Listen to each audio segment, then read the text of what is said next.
Olá, você está ouvindo o podcast Missionando, da Agência Presbiteriana de Missões Transculturais. É a APMT aproximando você do universo da missão transcultural. Você encontra o nosso podcast nas principais plataformas de áudio. É só seguir, curtir e compartilhar.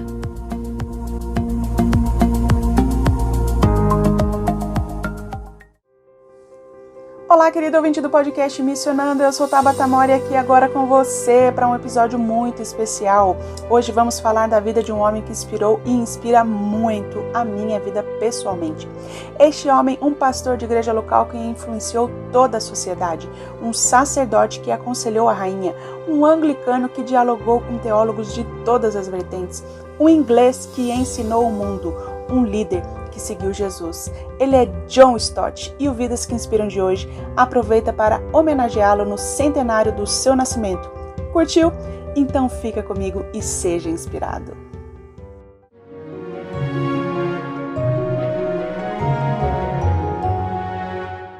John Robert Wolseley Stott. John R.W. Stott. Nasceu em Londres, Inglaterra, em 27 de abril de 1921.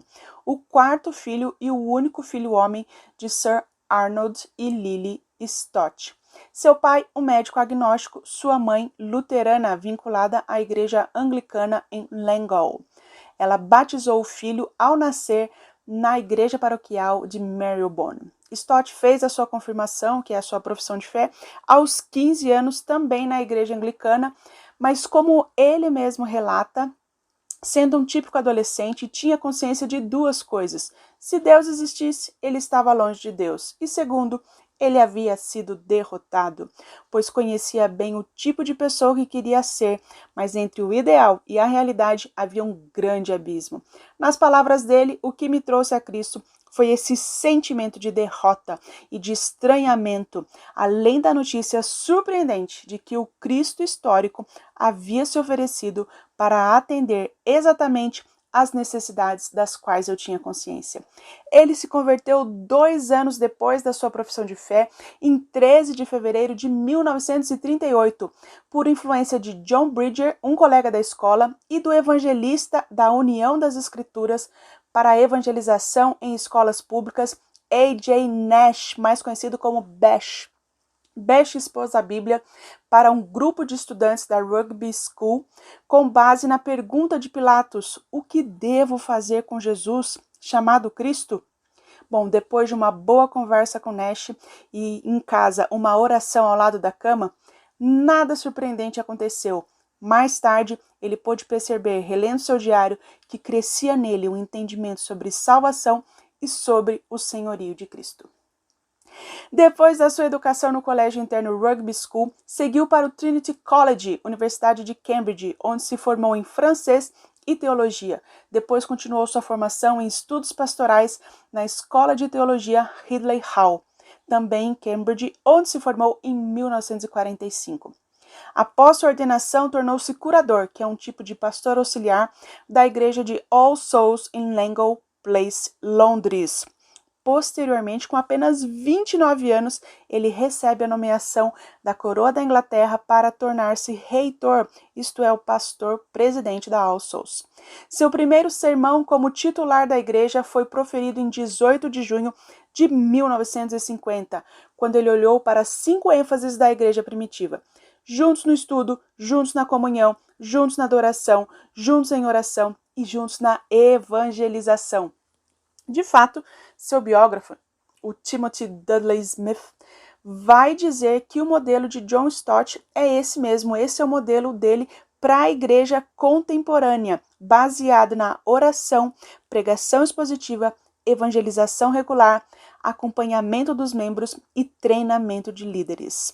Stott abriu mão de avançar aí na hierarquia da igreja, sendo depois bispo e outras coisas, e permaneceu na All Souls durante todo o seu ministério, sendo 25 anos como pastor titular e depois, em 1975, como pastor emérito, posição que ocupou até a sua morte.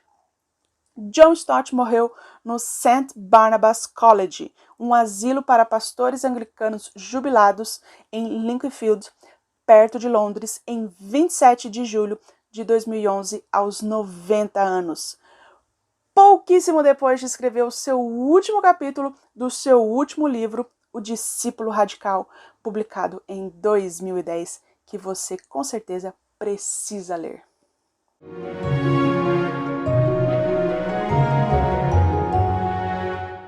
Querido ouvinte, que vida inspiradora! Não é à toa que você encontra muitas homenagens ao centenário do seu nascimento aí pela internet. A própria igreja de All Souls, Langham Place, promoveu uma série de sermões em inglês, claro, com o tema O Centenário de John Stott, Convicções Bíblicas para a Igreja Contemporânea. E aqui no Brasil você tem a Editora Ultimato, que já tem um blog aí em português dedicado ao legado de John Stott, mas também em parceria com a Missão Aleph fez uma semana de bate-papo sobre a vida do Stott. Você pode conferir a Semana Stott no YouTube da Ultimato ou da Missão Aleph. E a gente continua por aqui falando sobre essa vida e sendo inspirado por ela a partir de 3 ênfases ministeriais de John Stott: Igreja, Universidade e a Coroa. Stott fez muito pela igreja local, em especial pelos clérigos anglicanos, restaurando o Congresso Nacional de Anglicanos Evangélicos e depois criando a nível mundial a Fraternidade Evangélica da Comunhão Anglicana, a qual serviu como secretário-geral por 20 anos e depois 5 como presidente. Ele inaugurou e presidiu o Conselho Evangélico da Igreja da Inglaterra e também foi membro atuante da Aliança Evangélica Britânica, sempre focando ali em buscar uma identidade verdadeiramente evangélica para a igreja. Identidade que fosse bíblica, cristocêntrica, que valoriza o discipulado e a evangelização. Alistair McGrath, um autor bem conhecido, sugeriu que o crescimento do evangelicalismo inglês no pós-guerra pode ser atribuído mais a John Stott do que a qualquer outra pessoa. Stott foi um crítico ferraz do anti-intelectualismo. Crer é também pensar, não sei se você conhece, esse é um outro livro clássico do Stott, e ele buscava sempre incentivar os estudiosos e até chegou a fundar a Fraternidade dos Teólogos Evangélicos da Europa, estudiosos aí de alto padrão acadêmico, comprometidos sim com a autoridade das escrituras e a teologia bíblica ortodoxa. Mais tarde, em 1982, ele organiza também o Instituto de Cristianismo Contemporâneo de Londres, que oferece cursos para quem busca a integralidade da vida cristã com todas as demais esferas, sem excluir de nenhuma delas o senhorio de Cristo. Nós vamos falar um pouquinho mais sobre isso. Stott foi um visionário no sentido de perceber que a igreja iria crescer principalmente nos países ditos em desenvolvimento, no hemisfério sul.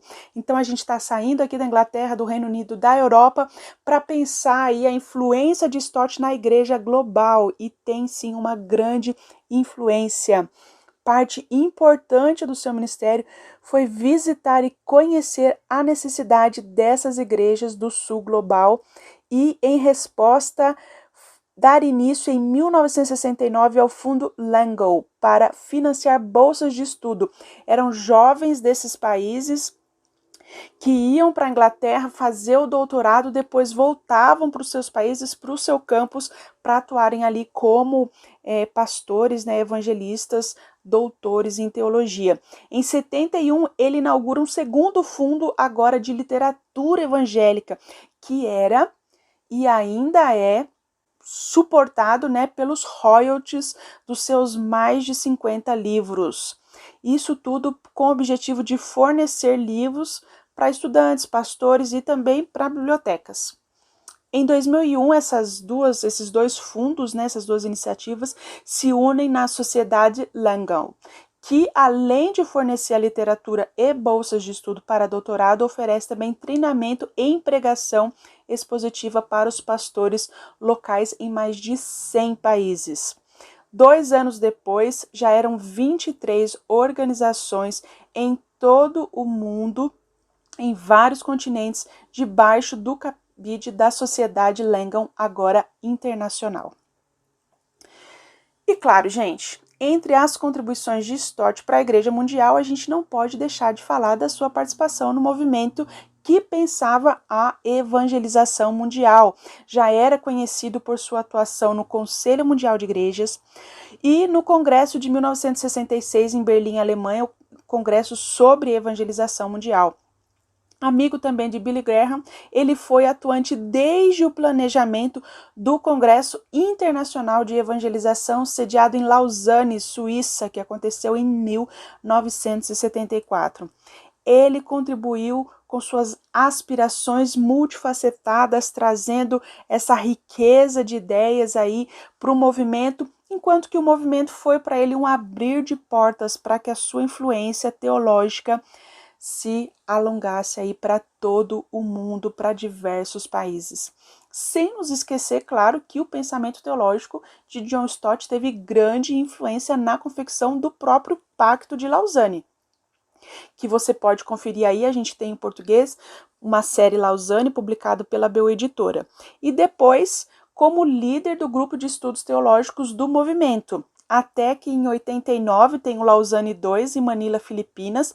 Ele também foi muito influente e mais uma vez liderou o grupo que confeccionou o Manifesto de Manila e continuou bem atuante no movimento Lausanne até 1996.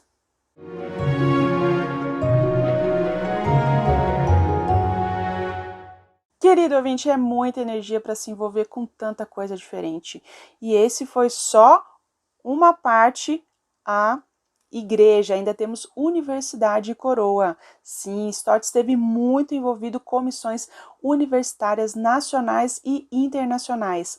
Entre os anos de 52 e 77, ele liderou cerca de 50 missões universitárias em todos os continentes.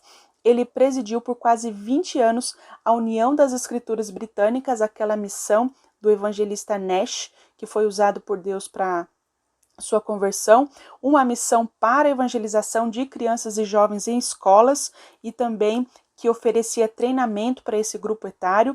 Ele passou quase aí o mesmo tempo, também 20 anos, como presidente da Sociedade Cristã de Universidades e Faculdades, um movimento liderado por estudantes que atuam nos campos universitários. Gente, essa organização inglesa foi uma das fundadoras da International Fellowship Evangelical Students, IFES, fundada em 74, ou como é conhecida no Brasil, Aliança Bíblica Universitária. Stott foi vice-presidente, depois embaixador vitalício e chegou à presidência da IFES de 1995 a 2003. E foi através da missão estudantil que ele influenciou o evangelicalismo estadunidense, servindo como expositor da Bíblia em várias ocasiões do Congresso Urbana, uma reunião que acontece a cada 3 anos, promovido pela InterVarsity Christian Fellowship, que é a ABU dos Estados Unidos. Muito bem, igreja e universidade, e agora coroa. Ele também foi capelão honorário da rainha de 59 a 91 e recebeu a rara distinção de ser nomeado capelão extraordinário em 1991. Essa posição dava a Stott alguns acessos à casa de campo da rainha e certa vez ele escreve à sua secretária Frances. Gente, Frances é a grande mulher por trás desse grande homem. Não, Stott nunca foi casado e entendeu que ser solteiro dava aí as oportunidades para exercer melhor o seu ministério, mas Frances foi mais que uma secretária, foi uma amiga, uma companheira de ministério nessas coisas todas aí que ele fazia, né? Então, ele escreve a Frances falando da surpresa, da informalidade. Quando ele estava ali na casa de campo, ele fala, olha, o Duque de Edimburgo estava ali fazendo um churrasco, a princesa Anne estava ali à mesa, e eu vi até a rainha com um rodo na mão, limpando alguma coisa que tinha derrubado no chão. Muita amizade, né? E em 1983, ele recebeu o Lambeth doutorado em divindade. E aqui é preciso destacar que os graus Lambeth Palace só são oferecidos àqueles que fazem o juramento de fidelidade à rainha. Além disso, ele conquistou alguns doutorados honorários aí de universidades na América, Grã-Bretanha, Canadá. Então, ele tem alguns doutorados, né? Tinha. Em 2005, aos 84 anos, ele ainda foi homenageado pela Rainha Elizabeth com a comanda da Ordem do Império Britânico na lista de honras de Ano Novo da Rainha. E, nesse mesmo ano, um pouco antes, em abril, a revista Time havia destacado John Stott entre as 100 pessoas mais influentes do mundo.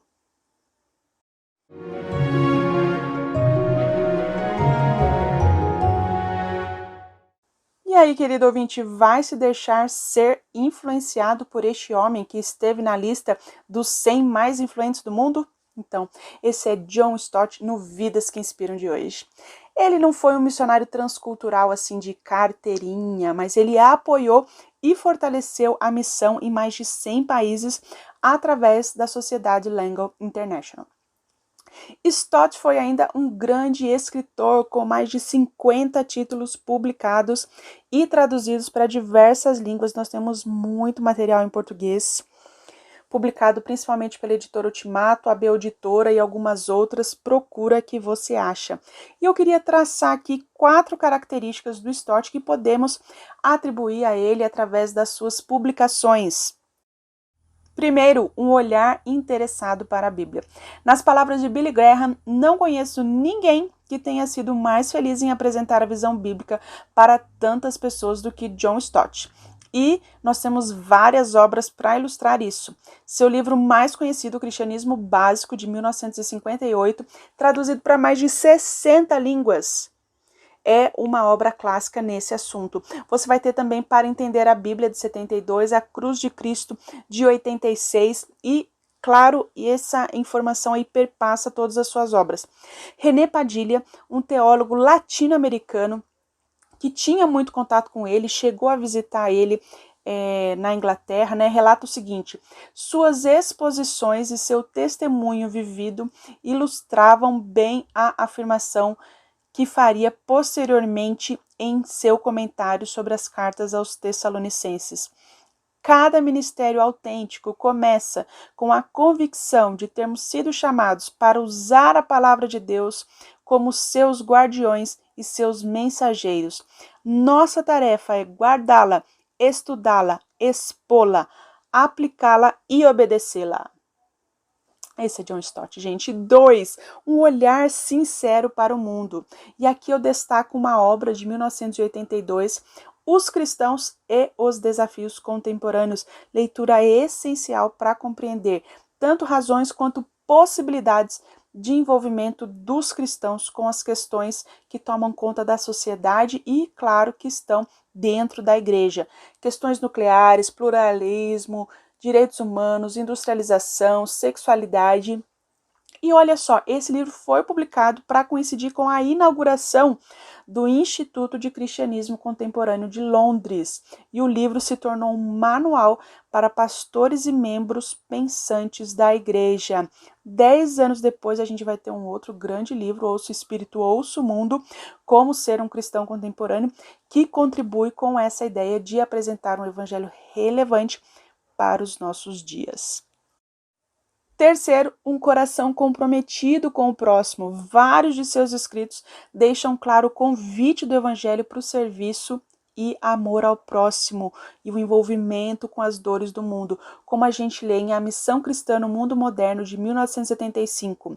Os cristãos deveriam sentir compaixão e uma dor aguda na consciência quando os seres humanos são, de alguma forma, oprimidos ou negligenciados, seja pela privação de liberdade civil, respeito racial, educação, saúde e emprego ou de alimentação, vestuário e teto adequados.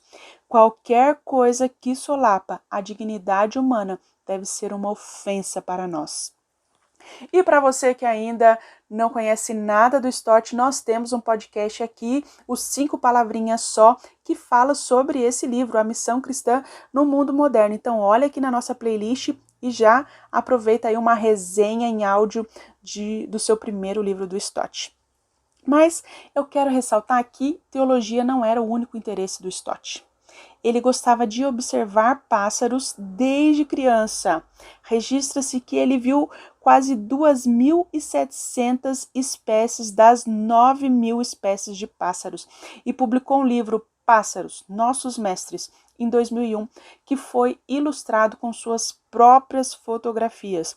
Inclusive foi aí um grande apoiador da organização A Rocha Cristãos pela Conservação, que nasceu em Portugal, mas tem aqui no Brasil também.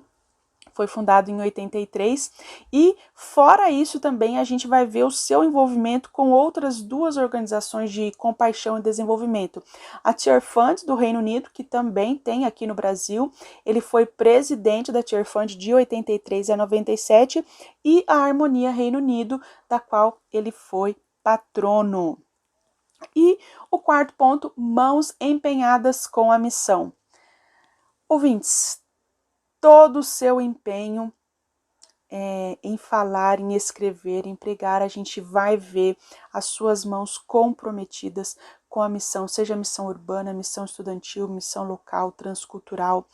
Então, eu cito aqui o clássico, não fique surpreso, Crer é Também Pensar, de 1972.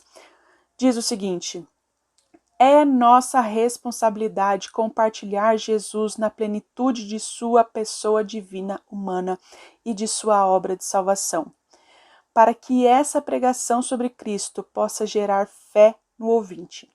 E o tipo de evangelismo que estou defendendo, que proclama Cristo em sua plenitude, é relevante para todos os tipos de pessoas, crianças e adultos, cultos e incultos, aborígenes australianos e intelectuais ocidentais. Pois a apresentação desse evangélico não é acadêmica, é racional.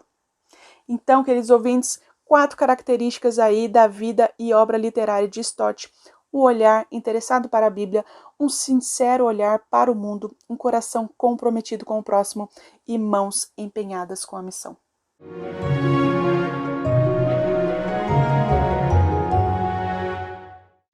Querido ouvinte, só posso terminar esse podcast falando que vida inspiradora, que vida que nos faz ter vontade de fazer coisas grandes ou pequenas que sejam para o nosso Deus. Não deixe de aproveitar os outros conteúdos lançados aí em homenagem ao centenário do seu nascimento. Ouça os sermãos da Igreja aos Souls, ouça ali os bate-papos no YouTube da Ultimato da Missão Aleph. Claro, gente, não poderia ser diferente. Eu tenho um desafio para vocês. Quando o Stott foi entrevistado por Carl Faz, ele disse que o maior arrependimento do Stott é que ele não estudou o suficiente, porque há problemas na igreja hoje que são tão profundos que nós temos que estudar mais. E além disso, ler mais para saber como o evangelho pode se relacionar com pessoas que pensam em determinada forma, que vivem em determinado tipo de cultura. Se o John Stott chegou à conclusão de que ele tinha que ter estudado mais, eu e você temos que chegar no mínimo à mesma conclusão. Agora, aqui e agora, precisamos estudar mais. Então, querido ouvinte, eu desafio você a ler um livro, a ouvir um livro, audiobook, a ler um e-book, a comprar um livro, como você quiser. Leia um livro do John Stott, ele tem 50 títulos publicados, muitos deles em português, na Ultimato, na BU, outras editoras. Tem livro para tudo quanto é tipo de gosto, de tudo quanto é tamanho. Leia um. Esse é meu desafio para você. Gostou do desafio?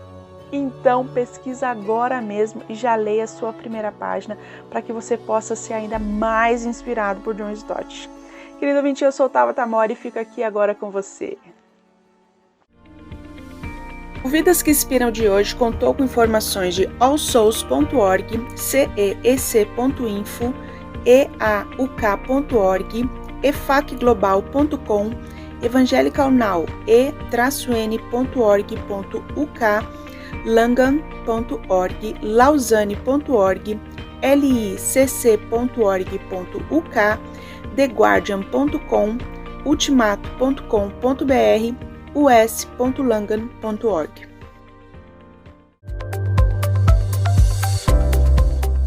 E este foi o podcast Missionando, uma produção da equipe de comunicação da APMT, sob coordenação de Isabela Silveira, produção e locução de Fernanda Muniz, Raquel Henrique e Tabata Mori, edição de áudio de Ronaldo André e técnico Kleber Macedo.